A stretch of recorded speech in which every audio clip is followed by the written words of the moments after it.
மக்களே, welcome to the ஃபென்டஸ் show. இன்னைக்கு show நம்ம பார்க்க போறது தனுஷ் அப்படின்ற ஒரு மலேசியன் தமிழ் மூவியோட ரிவ்யூ. இந்த படம் பாத்தீங்கன்னா ஆஸ்ட்ரோ ஃபர்ஸ்ட் அப்படின்ற ஓடிடில அவைலபிளா இருக்கு.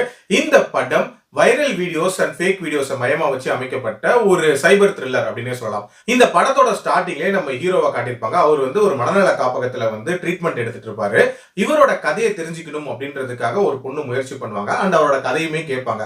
அவரோட காலேஜ் லைஃப்பை பத்தி சொல்றாரு அண்ட் ஆல்சோ காலேஜ்ல அவருக்கு இருந்த ஃப்ரெண்ட்ஸ், அவருக்கு இருந்த ரைவல்ரி அண்ட் அவருக்கு இருந்த லவ் லைஃப், இது எல்லாத்தையும் பத்தியும் சொல்றாரு. ரொம்ப ஸ்மூத்தா போயிட்டு இருக்கிற ஒரு விஷயமா தான் இருக்கு. பட் திடீர்னு அவரோட லைஃப்ல ஒரு சம்பவம் நடக்குது. அதாவது இவரோட ஃபேக் வீடியோ ஒன்னு வைரல் ஆகுது.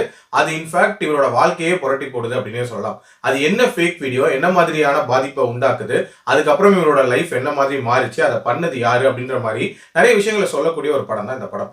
எனக்கு இந்த படத்துல பிடிச்ச விஷயம் அப்படின்றது அந்த ஃபேக் வீடியோஸ் அப்படின்ற ஒரு ஹாட் டாபிக்கை இதுல படமாக்கணும்னு நினைச்சது.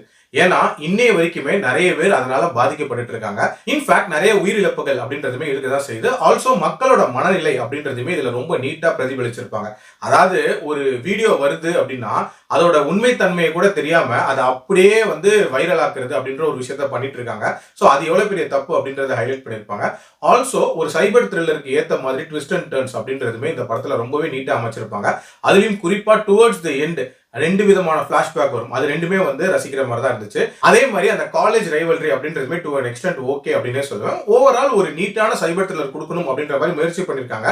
பட் இன்னுமே நிறைய இடங்கள் நல்லா பண்ணியிருந்திருக்கலாம் அப்படின்றதான் என்னோட ஒப்பீனியன். உதாரணத்துக்கு அந்த லவ் போர்ஷன்ஸ்லாம் இருக்குல்ல, அதெல்லாம் இன்னுமே கொஞ்சம் ஒரிஜினாலிட்டியோட எடுத்துருக்கலாம் அப்படின்னு தான் தோணுச்சு.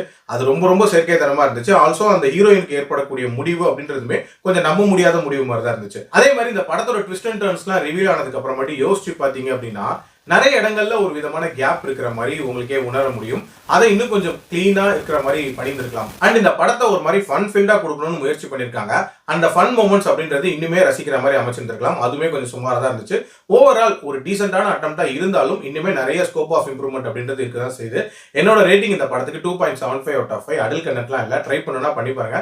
மீண்டும் அடுத்த விமர்சனத்தில் சந்திக்கிறேன். நன்றி, வணக்கம்.